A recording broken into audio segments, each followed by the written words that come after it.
नमस्कार। आप सुन रहे हैं मनमोहक हिंदी कहानी अमावस की रात।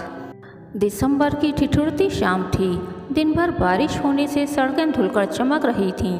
रोज की तरह पार्क में आज लोग नहीं थे। सिर्फ एक किशोर जोड़ा बोगनवेलिया के झुरमुट के नीचे बैठा प्रेमालाप में मग्न था। इसके सिवा पार्क सूना था। लड़की ने इधर उधर देखा। पार्क के दूसरे कोने पर झाड़ी के छुटपुट अंधेरे के बीच लड़की लड़का उसे दिखाई दिए। वे दोनों आलिंगनबद्ध थे। वह गेट के पास ही पाम पेड़ के नीचे लोहे की बेंच पर बैठ गई। बेंच गीली थी पर उसकी आंखें लड़की लड़के पर टिकी थीं। ऊपर पाम के पत्तों में कुछ पानी की बूंदें अटकी थीं जो हल्की हवा के सरसराने से लड़की के ऊपर गिरती। वह सिहर कर खड़ी होती, फिर बैठ जाती। अंधेरा तेजी से गहराने लगा और ठंड भी बढ़ गई थी। मसूरी की पहाड़ियों में बर्फ गिरने से हाड़ कपकपाने वाली हवा भी चल रही थी। लड़की के भीतर भूकंप उठ रहा था। वह सोच रही थी कि क्या करे। जो समस्या उसके साथ जुड़ी थी उससे पार पाना उसे फिलहाल नजर नहीं आ रहा था। क्या करे, कहाँ जाए, उसे कुछ समझ नहीं आ रहा था। बस चुपचाप चली आई थी, यह कहकर कि अब इस घर में कभी लौटकर नहीं आएगी। वह उम्मीद से उनकी ओर देख रही थी पर जाहिर कर रही थी वह अपनी बात की पक्की है। उसे ताज्जुब हुआ, किसी ने भी कोई प्रतिक्रिया जाहिर नहीं की। जैसे वे बुत हों। उसके इतने बड़े फैसले से उनके बीच तनिक भी हलचल नहीं हुई।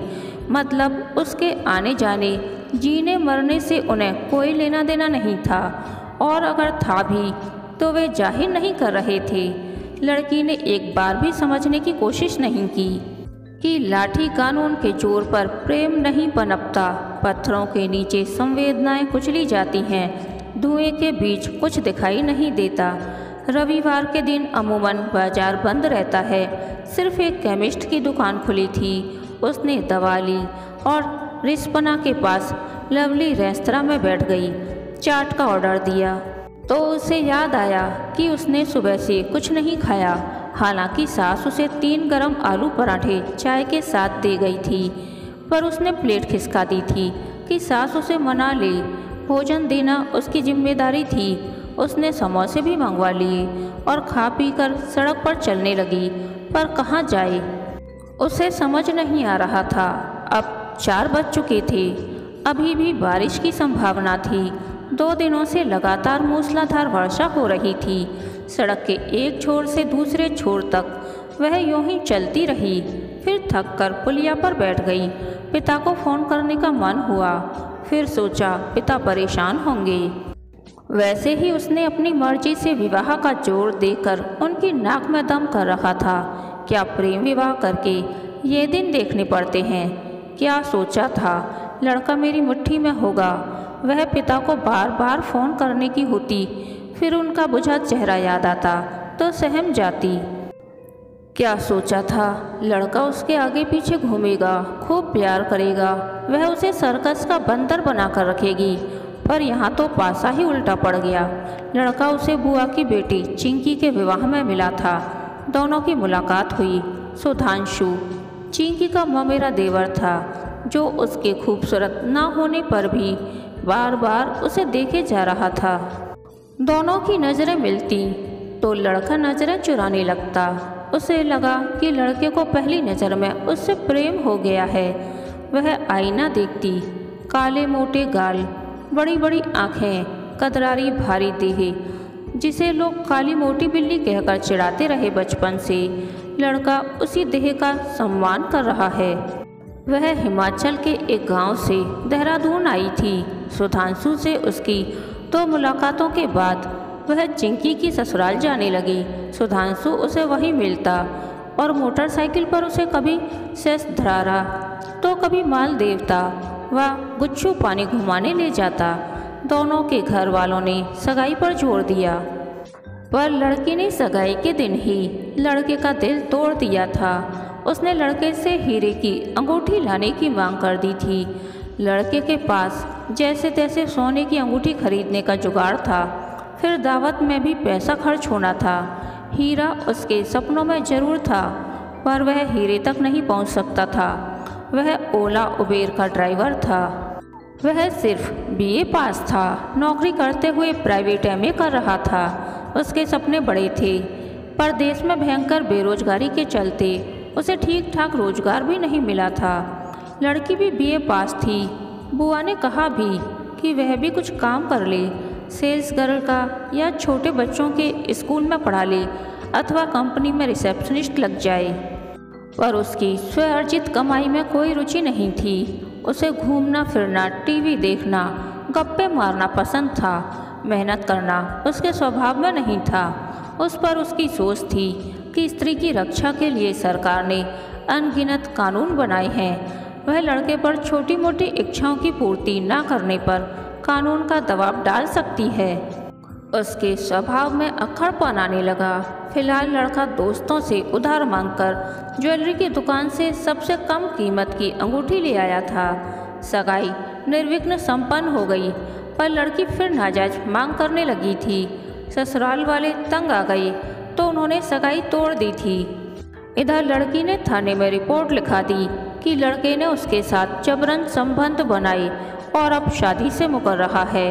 उधर गांव में उसके पिता की बिरादरी में बदनामी हो रही है। वह कोर्ट में जज के सामने खूब रोई और याचना की कि उसकी शादी सुधांशु से ही हो। जज भी उसके आंसू देखकर पिघल गए और शीघ्र ही दोनों को कोर्ट मैरिज करने का आदेश दिया। शादी हो गई, पर सदमा लगने से लड़के की मां बीमार हो गई। फिर भी लड़की में कोई परिवर्तन नहीं आया। वह घर में कोई काम नहीं करती थी। रोज झगड़े होने लगे थे। घर में पुलिस आती, बारी बारी घर वालों को थाने बुलाती। पुलिस वाले पैसे भी ऐंठते और हथकड़ी लगाने की धमकी भी देते। लड़का और उसके घर वाले एकदम टूट गए। आर्थिक और मानसिक परेशानियों के बीच कोर्ट में विवाह हुआ तो कानून की धमकी घर में हर वक्त गूंजती रही। पर लड़की जाने किस मिट्टी की बनी हुई थी। घर में सबके चेहरों पर आतंक देख वह चहकने लगती। किसी की पीड़ा का उसे लेश मात्र एहसास न होता। वह सोचती कि दबंगई के बल पर ही वह अपनी मर्जी का सुखद जीवन जी सकती है।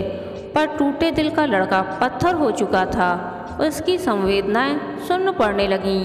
घर में कलह का एक छत्र राज्य था। सास बीमारी में भी बहू की सेवा करने को अभिशप्त चिड़चिड़ी कटु भाषणी हो गई। पुलिस अब 2-3 दिन में एक चक्कर लगाती कि सब ठीक ठाक चल रहा है कि नहीं। लड़की उनके सामने टसुए बहाती कि उसे पत्नी बहू का सम्मान नहीं मिल रहा। पुलिस पति को डंडा दिखाती तो लड़की का सीना चौड़ा होता। रात को वह भूखी बाघिन उस भीतर से किरिच किरिच टूटे हुए लड़के पर झपटती, उसे अपनी ओर खींचती। वह फर्श पर चढ़ पड़ा रहता। अगले दिन खूब शराब पीता और जीवन का अंत करने की सोचता। कई दिनों से पति की बेरुखी से वह खींचकर उसे अपनी राह पर लाने के तरह तरह के उपाय खोजती, पर लड़का ठूंठ पेड़ की तरह खड़ा था जिस पर कभी कोई कोपल उगने के आसार नहीं रहे। वह खूब पीता और लड़खड़ाते हुए बरामदे में बिछे खटोले पर गिर पड़ता। माँ टूटती देह से रोटी लाती। वह बमुश्किल एक रोटी खाता और माँ को कातर नज़रों से देखकर लुढ़क जाता। लड़की उसे भीतर के कमरे में ले जाने की कोशिश करते करते थक जाती, पर वह अपनी जगह से टस मस नहीं होता।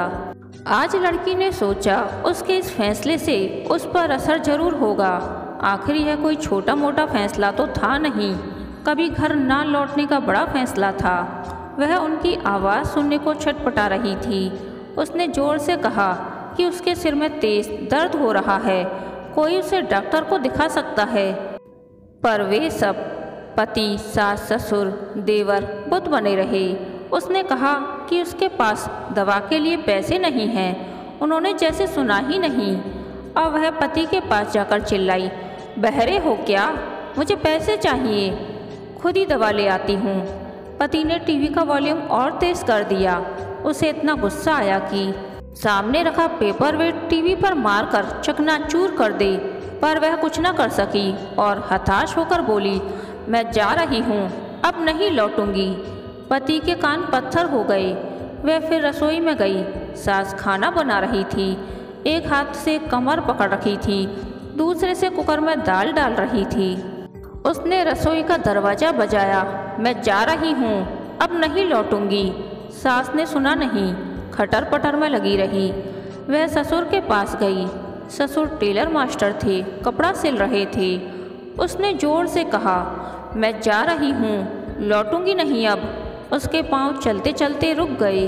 एक उड़ती नज़र दरवाजे पर डाली, फिर खट खट मशीन चलने लगी। लड़की भीतर से फड़फड़ा उठी। किसी को भी उसके होने न होने से कोई फर्क नहीं पड़ता। अंतिम उम्मीद लेकर वह देवर के कमरे में गई। वह प्राइवेट स्कूल में गेम्स टीचर था। आज छुट्टी थी। वह खाने का इंतजार कर रहा था। लड़की उसके कमरे की देहरी पर जाकर चिल्लाई, तुम बच्चों के बीच रहते हो, एक तुम ही इस घर में मनुष्य हो, बाकी सब राक्षस हैं। तुम मेरा दुख समझ सकते हो। देवर जोड़ घटाव करने में व्यस्त था। उसने नज़र उठाकर देखा, दरवाजे को काला साया निकल रहा है। क्षण भर को उसकी रूह कांपी, फिर वह व्यस्त हो गया। लड़की को लगा देवर ने उसकी तरफ खुली आंखों से देखा है तो उसकी बात जरूर सुनेगा। उसने आवाज़ में जबरन मिठास घोलते हुए कहा, मैं घर छोड़कर जा रही हूँ, अब नहीं लौटूंगी। इस बार उसकी आवाज़ में बारिश की गंध थी। वह दरवाज़ा पकड़कर कुछ देर खड़ी रही, फिर हताश होकर अपने कमरे में गई। पर्स खोला, पर्याप्त रुपए थे। इतने में बहुत सारी दवा आ सकती थी, पर उसे सिर्फ सिर दर्द था और अपने सुरसा मुख की तरह फैलते अहंकार का बुखार। दिन भर सड़क पर फिरती लड़की शाम के छुटपुट में पार्क में जाकर थोड़ी देर बैठी तो हल्की हल्की बूंदें टप टप गिरने लगीं। किशोर प्रेमिल जोड़ा भी अपने अपने बसेरे में जाने के लिए एक दूसरे का हाथ पकड़े अपनी चमकती बाइक के पास जाने लगा था। रात के 10 बज गए तो दुकानों के शटर भी खटखट बंद हो रहे थे। अमावस की रात। अब लड़की को डर लगने लगा। उसे लगा था कि घर वाले उसे फ़ोन करते करते थक जाएंगे, पर वह फ़ोन नहीं उठाएगी। लड़की पार्क से बाहर निकलने लगी तो चौकीदार ने देख लिया। वह लपक कर आया और ज़मीन में डंडा बजाया। ए लड़की, कहाँ से आ रही है इतनी रात में? उसने चौकीदार को देखा। अक्खड़ बदतमीज आदमी। इसे शायद कानून नहीं पता कि लड़की के साथ बदतमीजी करने पर क्या सज़ा हो सकती है, कौन सी धारा लगेगी। वह सोचने लगी, बता दूं इसे। चौकीदार और नज़दीक आया। मुंह में जवान नहीं है, घर से भागी है क्या? वह जाने कैसे चुपचाप सुनती रही और सिर झुकाकर आगे बढ़ने लगी। चौकीदार चिल्लाया, घर जा सीधे, वरना पुलिस को फ़ोन कर दूंगा। उसने फिर गेट पर डंडा मारा और गेट बंद कर ताला मारकर उसके पीछे लपका। ए लड़की, कोई मुसीबत है तो बता, घर कहाँ है तेरा, छोड़ दूंगा। वह कोने में खड़ी साइकिल ले आया। चल बैठ। नहीं, मेरे पति ने कहा था इंतजार करना, मैं आऊँगा। वे किसी काम से बाजार गए हैं, आने वाले होंगे। उसने पीछा छुड़ाने की गरज से कह तो दिया, पर अब कहाँ जाए? आँखों के आगे तारे नाचने लगे। कहाँ जाए, कहाँ? बड़बड़ाते हुए वह घर की ओर जाती सड़क पर लड़खड़ाते कदमों से चलने लगी। बुआ के घर। नहीं, बुआ तो उससे पहले ही नाराज़ थी कि उसने उसकी बेटी का घर भी बर्बाद करना चाहा। वह कई बार चिंकी की ससुराल जा चुकी थी। अनायास उसके पांव उसी सड़क पर मुड़ने लगे जहां से आई थी। बारिश की बूंदें अब रिमझिम में तब्दील होने लगीं तो लड़की को रोना आ गया। आज उसके साथ कुछ अनहोनी जरूर होगी। पर्स सिर पर रखकर वह तेज चलने लगी। हवा से उसका कुर्ती प्लाजो गुब्बारे सा फूलकर उड़ने को होने लगा। ठंडी हवा प्लाजो के भीतर घुसकर टांगों में बर्फ जमा रही थी। वह जितनी तेजी से चलने की कोशिश करती उतना ही पीछे सरकती। उसने मुड़कर देखा, उसका दुपट्टा चुपचाप पैदल आते एक युवक के हाथ में था। उसने दुपट्टा खींचा और औबदार आवाज में कहा, ये क्या बदतमीजी है? कौन हो तुम? पुलिस आती होगी, भागो यहाँ से। तभी 2 युवक और पीछे से मोटरसाइकिल में आए। अच्छा, तो धमकी भी देती है। उन दोनों ने उसका दुपट्टा हवा में उड़ाया। एक लड़के ने दौड़कर दुपट्टा खींच लिया। 2 लड़के उसे पकड़ने लगे। वह भागने लगी, पर उन्होंने हवा के मानिंद आगे से जाकर उसको कमर से पकड़ लिया। अंधेरी रात, वर्षा की झड़ी, 3 गुंडों के बीच फंसी लड़की अब अपने विनाश के लिए तैयार हो जैसे। मुझे छोड़ दो, मैं वैसी लड़की नहीं हूँ। वो बस गुस्से में घर छोड़कर आ गई थी। वह हिम्मत जुटाकर इस तरह बोलने लगी जैसे वैसी लड़की ना समझकर ये तीनों उसे छोड़ देंगे, पर वे तीनों उसे नोचने लगे। चुपचाप हमारे साथ चल, वरना यहीं पर। एक ने उसकी छाती पर नोच लिया। लड़की का संतुलन गड़बड़ाने लगा। उसे लगा कि उसका बलात्कार करके उसकी हत्या कर उसे सड़क पर फेंक दिया जाएगा। कल अखबार में उसकी कुचली देह की फोटो छपेगी। उसे अपनी करनी पर बेहद पश्चाताप होने लगा। वह कातर प्रार्थना करने लगी। लड़के उसे खींचते नोचते ले जा रहे। वह छुड़ाने की कोशिश करती, वे और नोचते, थप्पड़ भी मारते। उसके कपड़े फटने लगे। एक ने स्वेटर खींचकर हवा में फेंक दिया। एक ने कुर्ती पकड़ी और चर फाड़ दी। वह चिल्लाई तो एक ने उसका मुंह बंद कर दिया। वह होश खोने वाली थी कि दूर कोई रोशनी चमकी। पलक झपकते ही लड़के मोटरसाइकिल लेकर भाग गए। वह लड़खड़ाकर गिरने वाली थी कि किसी ने उसे थाम लिया। उसने नजरें उठाकर देखा तो हैरान रह गई। वह कोई और नहीं, उसका पति था, जो इस समय उसे अपने सबसे बड़े देवता के रूप में नजर आ रहा था। वह अपने पति से लिपटकर रोने लगी और अपनी पुरानी गलतियों के लिए माफ़ी मांगने लगी। किसी के साथ गलत करके अपनी बारी का इंतजार जरूर करना चाहिए, क्योंकि किस्मत जब तमाचा मारती है वह मुंह पर नहीं रूह पर लगता है। कहानी के अंत तक बने रहने के लिए धन्यवाद। यह कहानी आपको कैसी लगी प्लीज़ कमेंट करके बताइए।